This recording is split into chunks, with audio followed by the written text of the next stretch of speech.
with a light. Nice to meet you, No, Naeem. you can do whatever you want, Joanne. We haven't started yet, so do all So you need. I have sharing permits. ¿Puede compartir Naim también, Yare? Sí, sí puede. Ya, perfecto.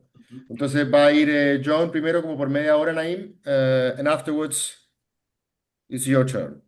Yeah, I'll go for 10 minutes just. That's great. Okay. Hmm?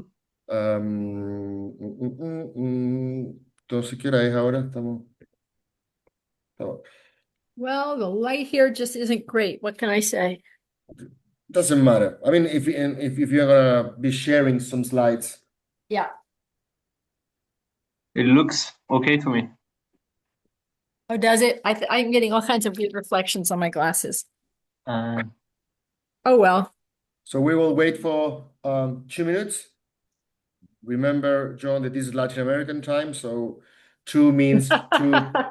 In Chile, 2 + 5. Jewish, Jewish. In other countries, Well, 2 10 to 15. that's just because of the German influence in Chile. Yeah, we like to That's think why so. We like you're to in think San so. Francisco now, Joan? I'm actually in Washington, D.C. I have a new granddaughter. I'm here with her. Congrats. Thank you. I'm very pleased. But you are usually in California, I live in San Francisco, yes. and you are at the Faculty of Law. Uh-huh. Yes, I'm a law professor. Although Great. So, I'm not playing one on TV these days. I'm more playing a political commentator. yeah, we all have to do that, isn't it? Yeah. I'm gonna check with our colleagues. I think we're fine. We're ready to go. I'm gonna tell them.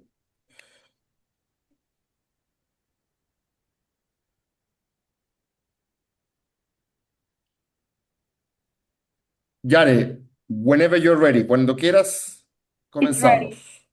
It's ready? Yeah. Okay, so it's on. ¿Me escuchan todos? Me deberían estar escuchando todos, ¿cierto, Yare? Yes. Me deberían estar escuchando todos, no Sí, solo los todos. cuatro que estamos acá. Ya estamos al aire, digamos. Estamos al aire. Perfecto. Entonces, bienvenidos y bienvenidas todos y todas a un nuevo webinar. Alexander Galetovic. El webinar se llama Alexander Galetovic en honor al profesor Alexander Galetovic, que estuvo con nosotros en la Escuela de Gobierno durante varios años. Este es el segundo webinar del año. Presentamos An Environmental History of the Earth, something similar a couple of weeks ago. And today we are delighted, I just switched to English without further notice. We are delighted to welcome John Williams. John is a distinguished professor of law at the University of California College of the Law in San Francisco. Now she's in Washington, but she's usually in San Francisco. And she just published a book that is very timely. It's been praised in the US and elsewhere. And the title of the book is Outclassed: How the Left Lost the Working Class, I think is the title of the work. Yeah. Yes, working class. How the left lost the working class and how to win them back. And I think that's that's one of the things that we wanna discuss today. This is timely, not John, only in the US or in the European context, but in Chile as well. We have even a catchphrase to call the people from working class background who vote for the right, even for the far right. We call them facho povere. And it's like a kind of not a very nice thing to say, but it has been an issue here as well. So we have kind of discovered in the last few years that most of the working class people are voting for right-wing parties. So the left is in peril as well. So this is a very, very timely conversation, very topical issue as well here. And Naim Bro, our professor of sociology at the School of Government, will be commenting on your presentation, John, on your book. So you have half an hour roughly, and the floor is yours. I think Okay, thank you. you're sharing some slides, but just be my guest. Let me just get the slideshow organized. Okay. Okay, so thank you very much. I'm really pleased for the invitation. I have longstanding ties with Chile, and so I'm delighted to be here today. I'm going to be talking from my book Outclassed, which really talks about the voters who swerved far to the right in the US and Europe, and it sounds like in Chile. In US and Europe, there are middle status voters in routine jobs who are uneasy about their economic prospects. This is not the poor, this is the middle. And what the research shows is that it's precariousness, precarity, not poverty, that drives far-right voting. And the far right remedied what's called the representation gap. The group that has veered to the far right was not being represented by any center left or center right party because they are economically progressive, but they're culturally more conservative than elites are. So it's important to recognize these are not centrists. They are economically progressive and culturally more conservative than our crowd usually is. There are two groups of Trump voters. Nearly 40% of Trump voters were economically progressive, according to a 2017 study. And they were composed of two quite different groups. First, the American preservationists. Being white and Christian is very central to their identity, and they have very cold feelings towards people of color, probably not the left's crowd. On the other hand, the second group, about 19% of Trump 2016 voters, are called anti-elites. They have the same feelings as non-Trump voters towards people of color, and they're more receptive to Democrats' positions on climate change and certain culture wars issues. So in the US, the solution is a hyper-focus on these anti-elites. First of all, why are they so angry? Well, in the US and Chile, we both had Los Chicago Boys, and the result was neoliberalism. And so wages used to rise in the US when productivity did in the decades after World War II. Then that stopped. If it had continued, wages would be 43% higher in the US today. Instead, wages have grown 8 times faster. Productivity has grown 8 times faster than wages. And 3/4 of the wage decline took place in the 15 years before Trump was first elected. Now, as a result, whereas over 90% of Americans used to earn more than their parents, this is the American dream, today, only about 50/50 will of those born in 1980. No outlet other than the Wall Street Journal said in a recent poll that 70% of Americans believe if you don't no longer believe that if you work hard you'll get ahead. So many people feel democracy has failed them. This fuels two different kinds of economic anger: left populism, elites are robbing you blind, and right populism, elites are looking down on you. And the key for the left is to tap left populism by channeling anger against a rigged economy and to stop fueling right populism.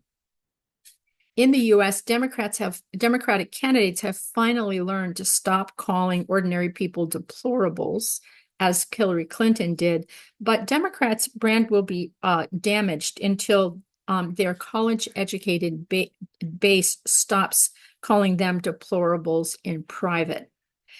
This is a really good example. This is a very common lawn sign around the Bay Area. In this house, we believe Black Lives Matter. Women's rights are human rights. No human is illegal. So look what's there. You have various groups that are disadvantaged, but one group that's very much disadvantaged is glaringly left out. And those are people disadvantaged by class. And then look what's there: scorn for the unenlightened. If you don't prioritize the first 3 groups, then you don't know that science is real. You don't even know that love is love or that kindness is everything.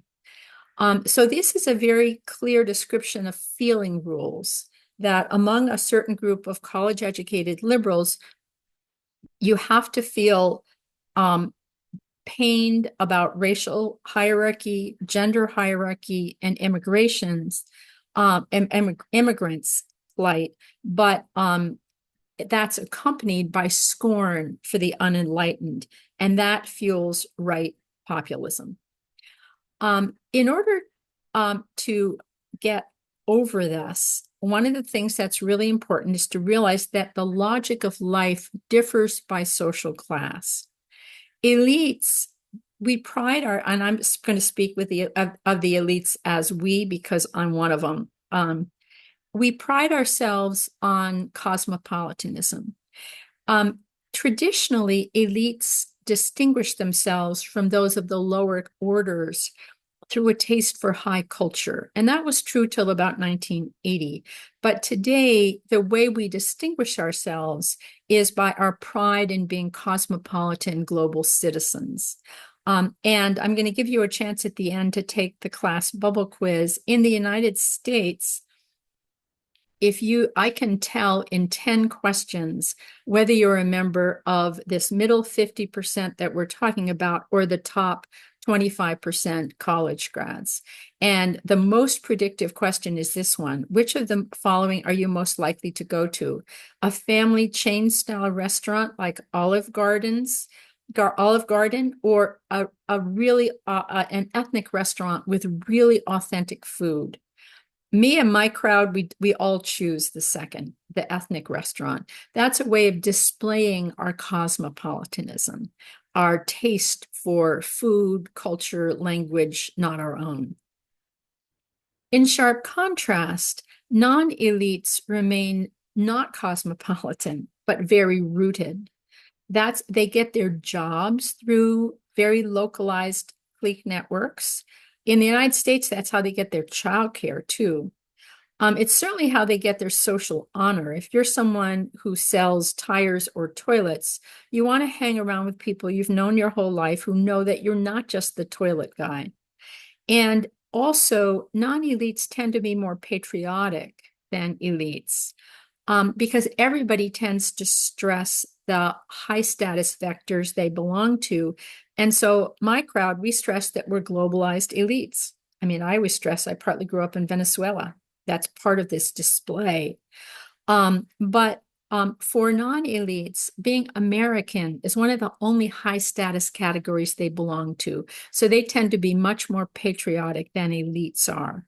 And this cosmopolitan versus rootedness tension shapes fights in the US over immigration, climate change, and patriotism. The second major tension is that elites tend to pride ourselves in our merit, and we tend to center self-expression and personal self-development. Non-elites, in contrast, tend to pride themselves. They don't have access to merit. They didn't go to Yale, Harvard, and MIT like me. So they pride themselves on their hard work ethic, and they center self-discipline and personal responsibility. Self-discipline, the kind of self-discipline that gets you up every day on time without a bad attitude to a not very fulfilling job. In the United States, there's a distinction between settled living families who hold down jobs and hard living families that are kind of into sex, drugs, rock and roll, living on the edge. And settled living families tend to look down on their hard living neighbors. And this tension between self-expression and self-discipline shapes fights over abortion, LGBTQ rights, and redistribution. The third tension is between non-elites traditionalism and elites, what we like to think of as sophistication. Traditionalism reflects that non-elites, again, in these jobs that require a lot of self-discipline and don't reward creativity, Non-elites tend to highly value the traditional institutions that anchor self-discipline, religion, the military, traditional family and gender roles. Whereas my crowd, we pride ourselves on what we like to think of as sophistication, which is the way elites display their high human capital to others in the elite through a distanced or disdainful attitude towards traditional institutions. And this plays out in fights over religion, gender, and especially trans rights. Another difference is that among elites, security is sort of taken as a given. We live in secure neighborhoods and we don't feel that sense of personal threat. Whereas among non-elites in the United States, security is a very high priority. They don't live in a solid neighborhoods and they feel much more vulnerable because they don't have the kind of fences that we have. I remember one of my most vivid memories of Venezuela as a little kid was a high concrete wall with broken Coca-Cola bottles on top. And this tension between security as a given and security as a priority plays out in fights over border security, crime, and gun control.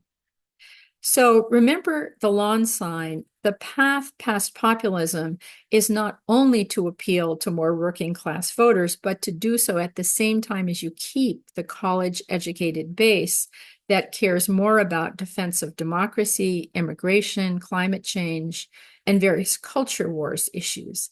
And the base is used to having their issues prioritized. And they're used to having politicians speak their language. So here's the last tension between elite talk traditions. In politics, we tend to prefer policy-heavy language, abstract language, for example, of human rights, and procedure and structure of government concerns are also of great interest to us. Working class talk traditions are super different.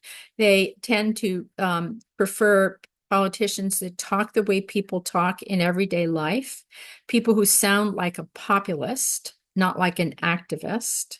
And they tend to prefer politicians who make it personal, who connect abstract policies to concrete benefits, and also connect with the working class values I've just described.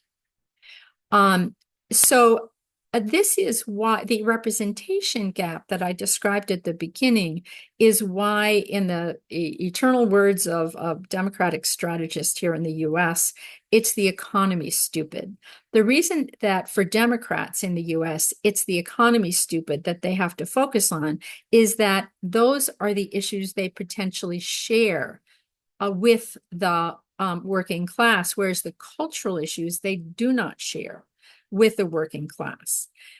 So now I'm going to start talking about a forthcoming study. It will be out in June that I've done with Jared Abbott of the Center for Working Class Politics. We found, first of all, that 10 out of workers' top 12 priorities are economics, and they prioritize economic growth, jobs, wages. This is the way in which Los Chicago Boys really spoke to this group. Elites tend, if you ask elites what are their top 12 priorities, you'll see in those top 12, resisting authoritarianism, number 2, ending racism, abortion access, tax the rich. None of those appear in the top dozen priorities of non-elites. And there is a distinction between redistribution, government redistribution, typically to help the poor, and what's called pre-distribution, which is really a fancy name for a fair labor market. And one study calculated that half of Democrats' loss of non-college voters stemmed from their focus away from a fair labor market, pre-distribution, to government redistribution focused on the poor.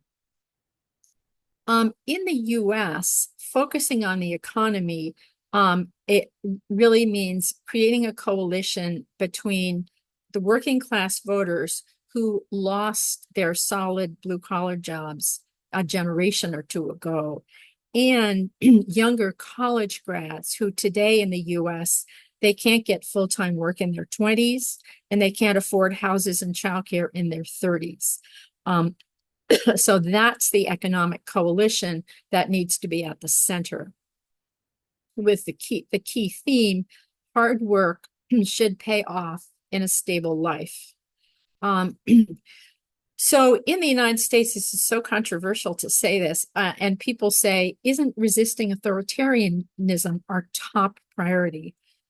So now I'm going to talk from this forthcoming study about the class gaps poll that compares liberal college grads with this middle 50%, the working class. Resisting authoritarianism in the United States is liberal college grads' second highest priority. But for workers, it's only 19. And again, maybe many people feel democracy has failed them. Inequality predicts low trust, including low trust in political institutions. And so that explains why defending democracy is not felt to be a high priority for this group.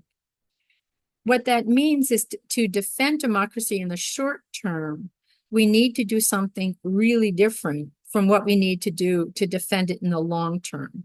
In the short term, we need the resistance on the streets and in the courts. But in the long term, we need to build a cross-class coalition by centering hard work economics and stop reinforcing far-right populism's looking down on you narrative. Now, in the report, we talk about how this looking down on you narrative is reinforced by the interaction of what we call identity issues and wedge issues. For example, climate change is top priority for only one group in the United States, for white liberal college grads. It's not a priority for any working class group, and it's not a priority for people of color who are liberal college grads. It's only a priority for white liberal college grads. And to a lesser extent, that's true of LGBTQ rights, abortion rights, immigrant rights. They all show very large, what we call class gaps in support and in priority between liberal college grads, the elites, and the working class voters. And yet among liberal elites, there's virtually universal agreement on a lot of what we call identity issues. Certainly resisting authoritarianism is one. All of the culture war issues and climate change, all of these are identity issues. So that liberal college grads often literally don't talk about these issues with anyone who doesn't agree with them, and get the impression then that all good people of goodwill agree, and treat people, climate deniers is a good example, who don't agree as sort of clueless or unethical, and that just reinforces right populism's looking down on you narrative. So now I'm going to give you a few examples. What we did in this report is we shifted issues to working class framing, changing messaging to resonate with working class values, and also often changing policy priorities to better fit with working class values. Now, how did we do on democracy? We didn't do very well. Reframing defense of democracy, it didn't work by and large. Working class messaging only increased working class support by an average of 3.5%. Only one thing worked, and here's the item that worked. When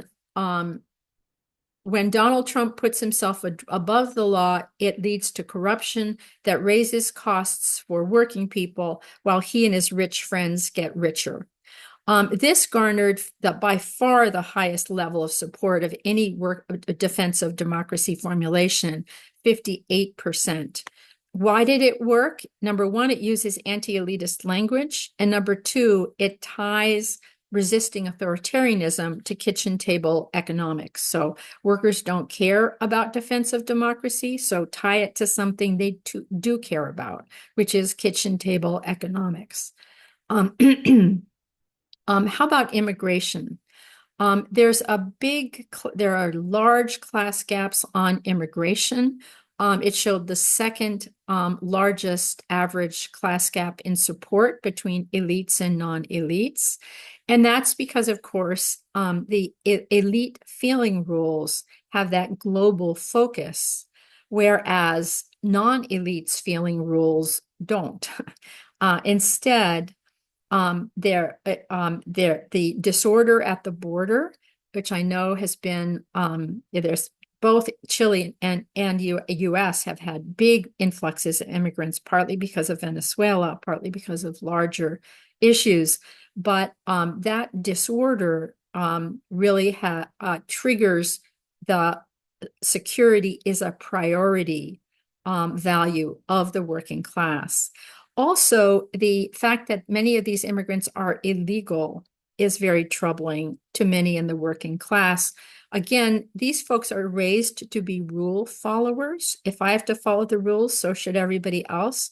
They're raised to be rule followers because if they're not, they get fired from their jobs. Whereas elites have far more scope to bend the rules, be creative, talk back, etc. Also, of course, in the working class, the imagined community is local or national. And here's an example. This is from a white working class man. In America, we have Hungary, we have veterans, we have so many problems in our own country that I just can't be concerned. I feel bad, but our country's in bad shape economically. So it's not that he doesn't see that immigrants are needy. It's just his imagined community is national, not international. So here's what we did with class competent reframing. This was the most successful item. There should be a path to citizenship for immigrants who have held jobs, paid taxes, contributed to their communities, and stayed out of trouble. This garnered 70% working class approval. And why does it work? It taps the hard work ethic. These are hardworking people. And it focuses attention away from the rule breaking, entering illegally, communicating that these are settled working class families who have stayed out of trouble. How it differs from most immigration messaging in the US, immigrant rights advocates tend to be tightly focused on deportation policy because, of course, Trump's administration is doing outlandish things to people trying to come into the country. But one of the questions that on the survey, we found two questions. One, 54% of working class voters think Trump has gone too far, but they still prefer his handling of immigration to Biden's by a rate of 2-1. I have now misplaced my watch. What time is it? Oh, I just found it. Okay. I'll give you one more example, climate change. Again, climate change makes the top dozen priorities only for college-educated white people. For workers, and this is mind-blowing to me, it's 26th priority out of 30. It's way down. And it also, that's a huge class priority gap, and it's the second largest class gap in support as well. Why? This is a French yellow vests sign. That was a insurgent working class group in France. Elites are focused on the end of the world. We're focused on the end of the month. Again, elites have this global focus and a long time horizon. Non-elites, they're just trying to pay their bills at the end of the month. So we also had pretty stunning success in reframing climate change. Here is the most successful item. Do you favor or oppose rebuilding our energy system to tackle rising energy costs and pollution while growing the economy and creating millions of new jobs in construction, manufacturing, and energy upgrades here at home, rather than sending jobs and investment overseas to China. Build, baby, build. This got 78% of working class approval. It taps the desire for good jobs. It taps their concern about pollution. It is very concrete about what kinds of jobs and makes it really clear that we're talking about blue-collar jobs, which are the only way that the working class in the United States has ever accessed a settled middle-class life. And it taps into patriotism through the competition with China language. And also the build, baby, build signals that you're an insider because, of course, it's a riff off the burn, baby, burn advocacy of fossil fuels. So how it differs from standard messaging, there's no zero sum here between climate change infrastructure and supporting fossil fuels. We just didn't mention fossil fuels. And so that was very successful. I have more LGBTQ rights if people want to hear about it, but let's hear from the commentator. That is great, Joan. Thank you very much. So Naim, please, you have 10, 15 minutes if you want. The Sure. floor is Thank yours. you. Thank you. I will share my screen.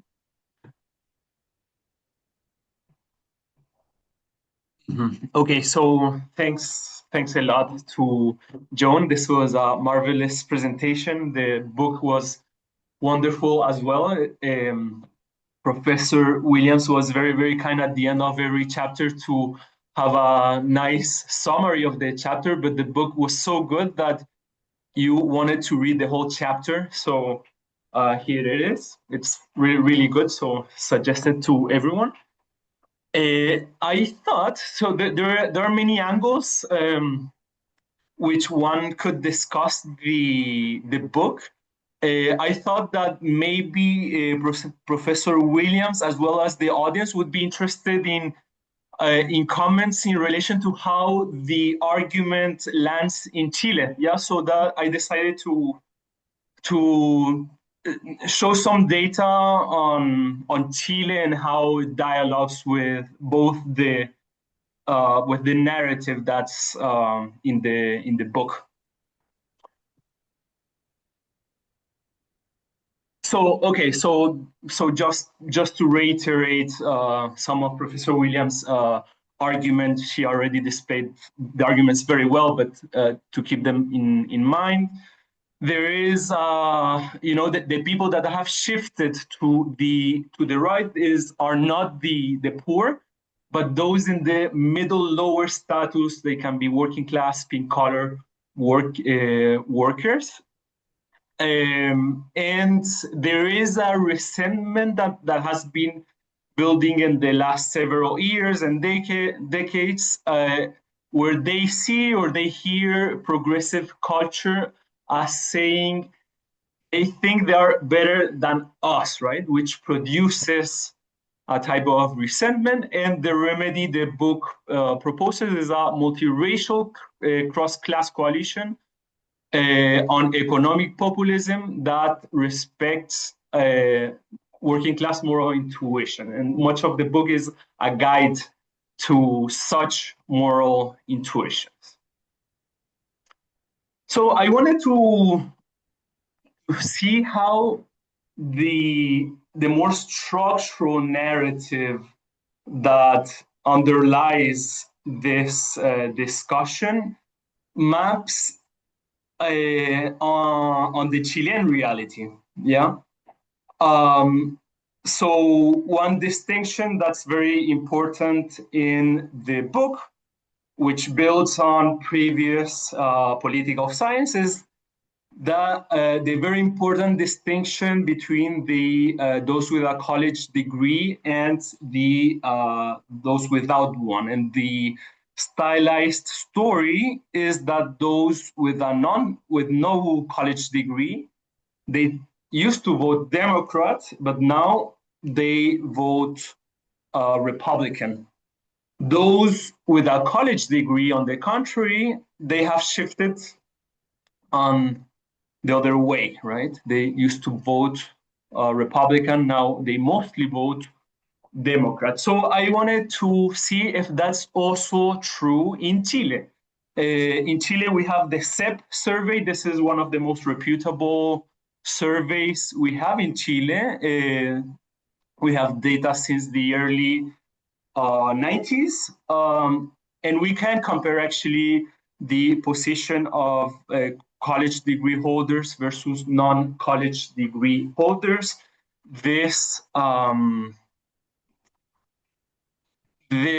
graph here shows the gap. Yeah, this is the gap comparing college degree holders and non-degree holders in terms of preference for the right.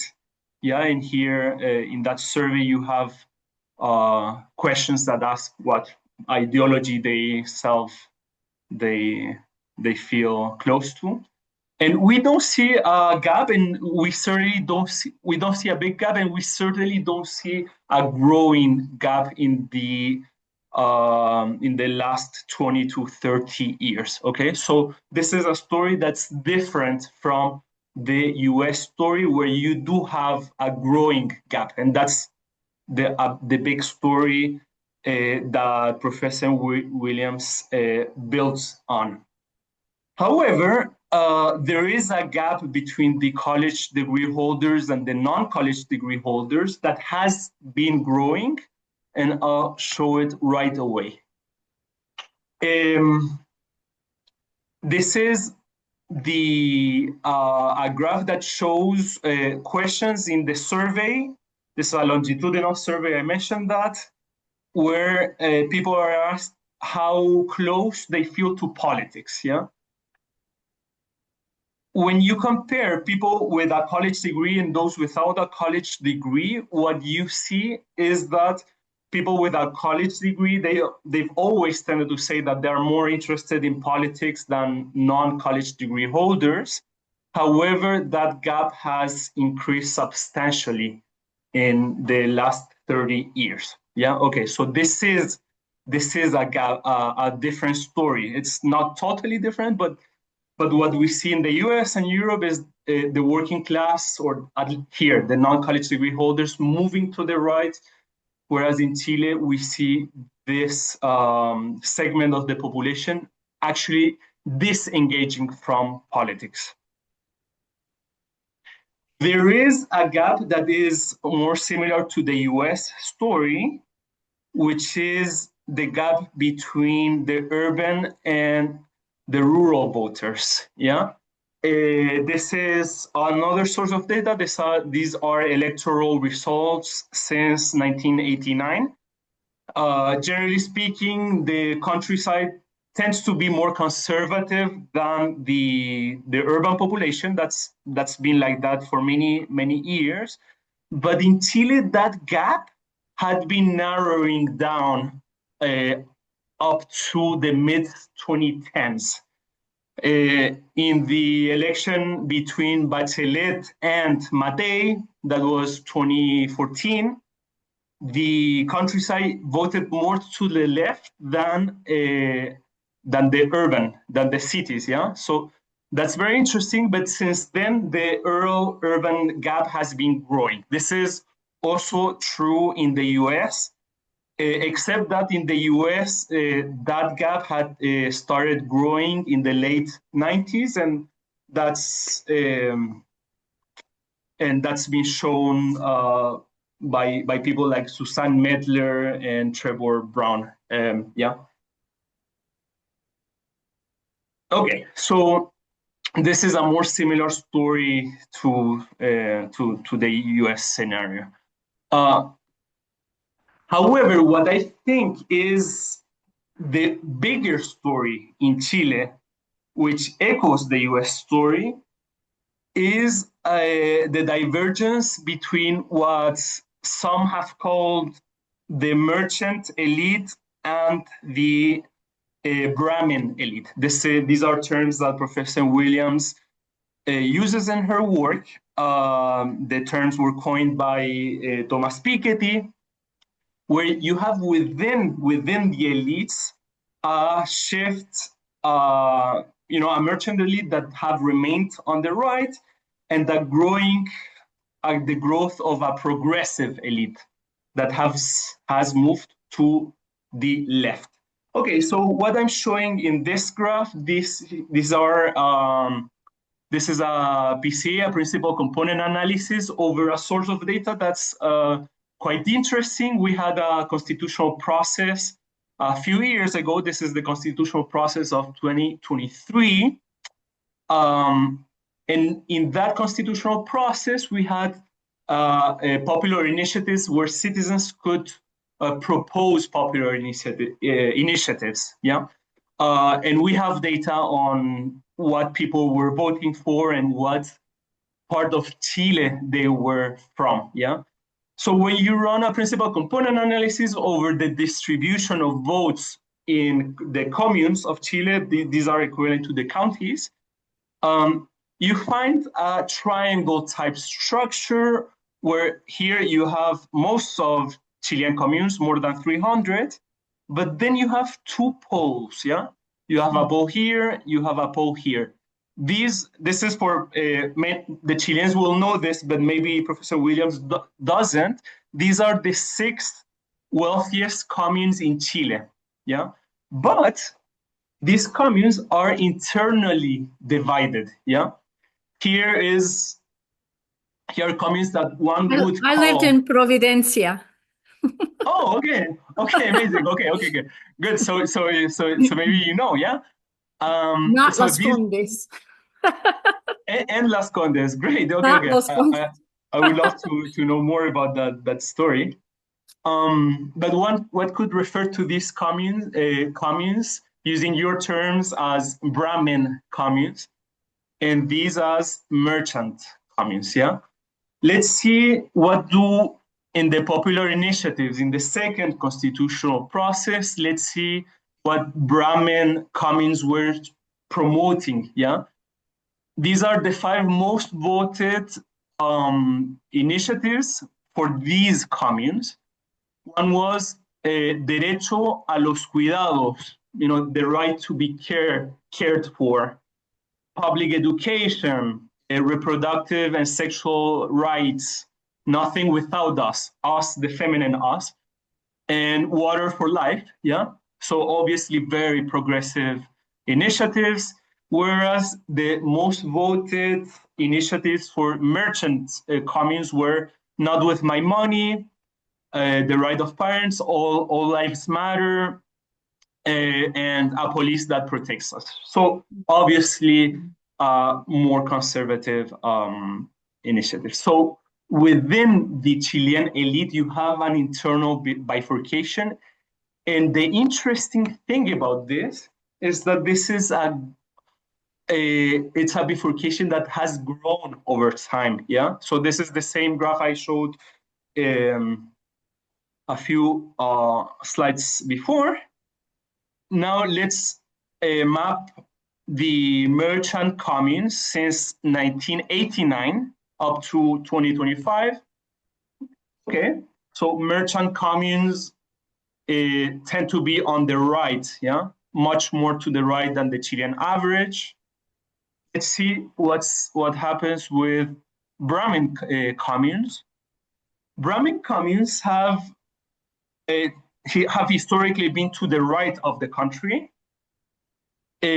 However, these communes since Bachelet 2014 have moved to the left, yeah?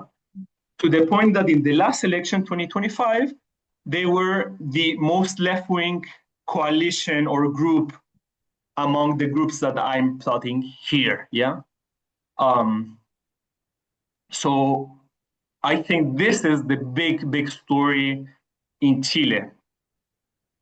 It's not a totally different story to the structural story that Professor Williams describes in her book for the US. But it has different emphasis, yeah? In relation when it comes to the non-elites or the non-college graduates, instead of a massive shift to the right, we see a massive disengagement from politics. That's one. And then when it comes to the elite, that's where we see the bulk of the polarization. That's within the elites, and to use terms that Piketty, Williams, and others have used, you could characterize them as a Brahmin versus merchant growing divide. So thanks again to Professor Williams, and happy to continue the conversation. This is a great name. So John, you wanna come back with some remarks about Naim's presentation? Yeah. First of all, one thing you highlighted, which was that this cosmopolitan elite is global. And so I'm not at all surprised to see the Brahmin left versus merchant right playing out in Chile. I think it plays out throughout Europe. It plays out, I'm pretty sure, in Korea as well, and in Israel. I think it's really, really common. The relationship between that split and working class, I think certainly in Israel, it's very similar in some ways to the US, as is evidenced by Netanyahu's love of Trump. In Hungary, I think it was also very similar to the US. But it's interesting that what's in the US, both a class gap and a rural-urban gap. In Chile, it sounds like it's maybe largely a rural-urban gap, although I would love to hear more about. I didn't really understand what was the name for the working class voters who vote with the far right in Chile? What did they? Facho pobre means Facho? What is? facho means fascist. You're Oh, fascist. facho pobre, facho pobre. Yeah, we have a lot of those too. I mean, Trump even gained a lot of voters who earn less than $50,000 a year. He even gained voters among the poor, not just among the middle in 2024. I have a couple of questions from the audience, Joan.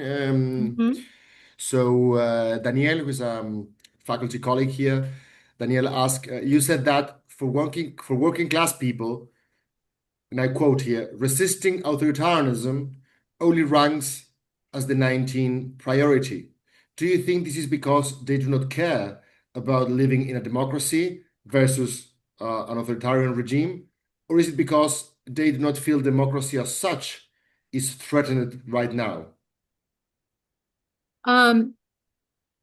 We also did a class race analysis, and one interesting thing is that there's only one group for whom resisting authoritarianism, one group of workers for whom resisting authoritarianism was in their top 12 priorities, and those were Latinos.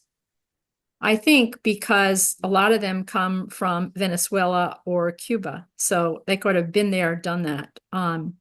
But in general, I think that, and this is one of the things I think about in the Chilean context, I think that that non-elites generally, that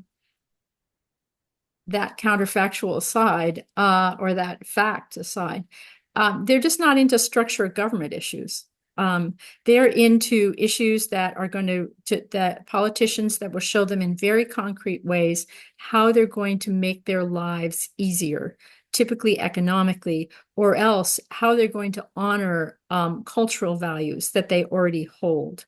And I think that there's two factors. So I think that's a big factor. And I also think a lot of the resisting authoritarianism questions are basically critiques of Trump. And this group likes Trump. I mean, there was one Indiana voter who kind of said it all. He said, Trump is our middle finger. Yeah. Trump is our middle finger, and that's why they like Trump.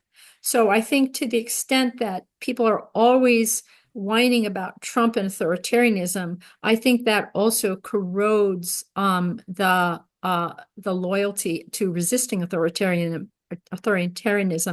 at least among Black and white non-elites, less so among Latinos because they've seen what authoritarianism looks like. Do you think there is a sense that democracy in the US might be in peril right now, or do you think this sounds Oh, it like kind of is. I mean, there's no, yeah, I yeah, mean, but yeah, it both is, and there's a sense, at least among the Brahmin left, of which, of course, I am one. yeah. But There's no, a but sense that it's not only in peril, we, by all kinds of measures, we are no longer a very democratic nation. Now, yeah, we'll see how no, long that lasts. I was thinking that the Kamala campaign, I was in Chicago by the time, Mm. so I remember that they play the card that democracy was in peril if Trump win a second term, but it kind of didn't work. Um, Kamala Harris, she focused on defense of democracy, one of the largest class gaps where elites care about it passionately. Again, it's their number 2 priority, and non-elites don't care about it at all. And the other thing that she was really passionate about was abortion rights, which is another instance in which there's a huge class gap between elites and non-elites. Abortion rights seem very, very crucial to the likes of me because they're crucial to career self-development, to merit, and they're crucial to sexual self-development. So they are very central because of elites' focus on self-actualization and self-development. But among non-elites, they're not as focused on self-actualization. Why should they be? It's not on offer to them in the same way it is, to elites. And they're very the sort of making a virtue of necessity is that they're more invested, that family comes first. People tend to invest in baskets they can fill. And so that's why there's this huge gap on abortion rights between elites and non-elites, which, by the way, our messaging and could bridge. We got one question on the class gaps poll, which again is not published, so I'd appreciate if people don't talk about it outside, but that gave 70% support. Oh, actually, no, I'm exaggerating. It drove support for abortion rights up from 1/3 to a little over 50. Of course, it's like 90% among on the Brahmin left. And I have a second question here coming from a guest, Raimundo Lira. So he's curious on what are your views, John, regarding how technological change, specifically 3 factors, play out in this story. So he says A, 4G adoption, B, recommendation engines. I assume he's talking about kind of algorithmic influence. What is 4G adopt? Oh, 4G, I assume strong internet? yeah. Strong internet. Yeah. And C, short form video content, short form video content like TikTok, and how these 3 specific factors of technological change, they embed technological change, impact on this phenomenon that you are talking That's about. funny because I thought I'll answer the question, but I thought he was going to ask a different question about AI, which is what people Okay. talk about obsessively Yeah. in the United States these days. I think AI, what's going to happen, and it's already happening in the United States, is that AI is gutting the futures of younger college grads in the same way as automation and globalization gutted the futures of blue collar workers in the United States. That's the economic coalition in the United States. The younger college grads who there's an article in the New York Times and the title was "It Sucks to Be 33." Younger college grads really feel that they are being shafted. And if they feel that now, waiting for 5 years until a lot of their jobs have been eliminated by AI. So economic coalitions between the younger college grads shafted by AI and the workers who lost their access to a stable middle class life a generation ago. In terms of the questions that the questioner asked, I am not a specialist in media studies. So it's very clear that algorithmic social media plays a very central public role, but I don't feel like I really have any special expertise to offer there. And now I understand why in these graduations, students are booing when someone talks about artificial intelligence. That's right. That's why Yeah, they know what's happened. They know what's they going know to what's happen. it's coming for Yeah. us. So Marcelo Oliva, if you have time for just last question, Jones, thank you so much for your presentation, Professor Williams. He says, and the questions are how these experiences have revealed the usual commented polarization between freedom and security.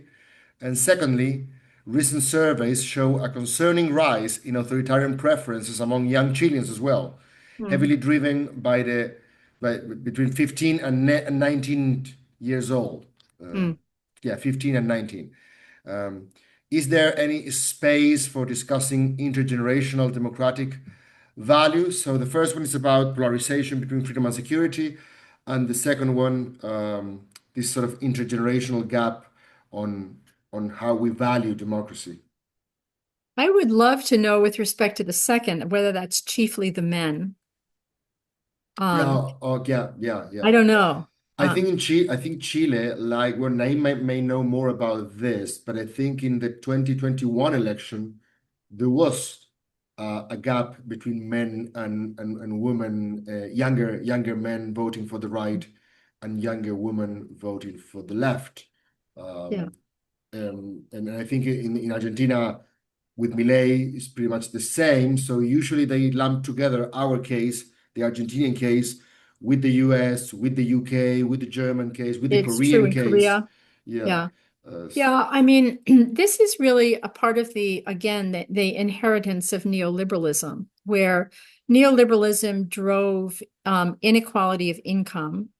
And now the inequality, as I always say to reporters, the bad news is that the inequality is getting so bad that it's affecting even college grads. That's the bad news economically. But the good news politically is that the inequality is getting so bad, it's affecting even college grads. That's the economic coalition.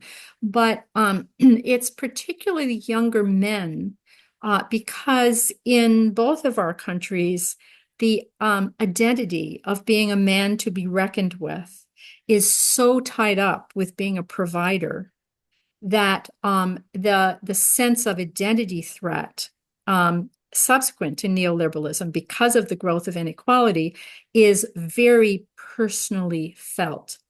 And the literature on gender, just from social psychology, shows that when men's masculinity is threatened, they tend to behave and find one way that they can fulfill the ideals of traditional masculinity a different way from the one that's being threatened, and really give a hyper masculine gender performance in this other way. And one of the ways they're giving a hyper masculine gender performance is by voting for the far right. After all of I don't know about the guy who just won in Chile, but I know that in Europe, in Korea, in the US, hypermasculinity is integral to the way the far right enacts its persona. And so that's why there's an increase. That's why young men who feel that they're never going to be able to be providers in the way that their fathers and grandfathers were are so attracted to the far right to show that, though, despite that, in fact, they are real men. This is part of the distinction between sophistication and traditionalism among, the Brahmin left. sophistication is signaled by a sort of distanced or disdainful attitude towards traditional gender roles. But among the middle, you think about it, gender ideals are one of the only social ideals they can accomplish. You may not be a rich man, but you can be a real man. And so you have this alliance between these younger men who feel they're never going to be able to be providers, so they want to prove that they're real men, and the sort of older guys who always figured that they're placed a lot of their identity in being real men, because they weren't going to be able to be rich men. But those gender ideals were ideals they can accomplish. So one of the things that I like to think I do is most people who study class come out of the Marxian tradition, and they're very focused on class, class, class. One of the things I try to do is keep race, class, and gender simultaneously in focus, which can make things a little more complicated. It also, in my opinion, makes things a lot more accurate. Yeah, I was thinking about what you're saying. In the last election, the guy who won, as you mentioned, Jose Antonio Cast, I think he deliberately bracketed cultural war issues in order to not scare completely young women, because in 2021, Interesting. he scared them basically, because he said that he was abolishing the Ministry of Women issues, that maybe abortion laws could be reverted, but he Wow. didn't do that in the one In the campaign itself. that he recently won a couple of months ago. I think precisely because he identified that he was bleeding on that on younger women. So he sort of kind of bracket these issues. But we are exactly 1 hour, so perfect time. Thank you so much, Joan, for share with you your recent book. It's making an impact in the US and elsewhere. So and we're happy that Naim could use this framework to assess Fascinating. whether this is the case in Chile. So thanks to you, Naim, as well. And thanks to you all for being I here. appreciate the invitation. Thank you very much. Thank you. Bye. Bye, everyone. Bye.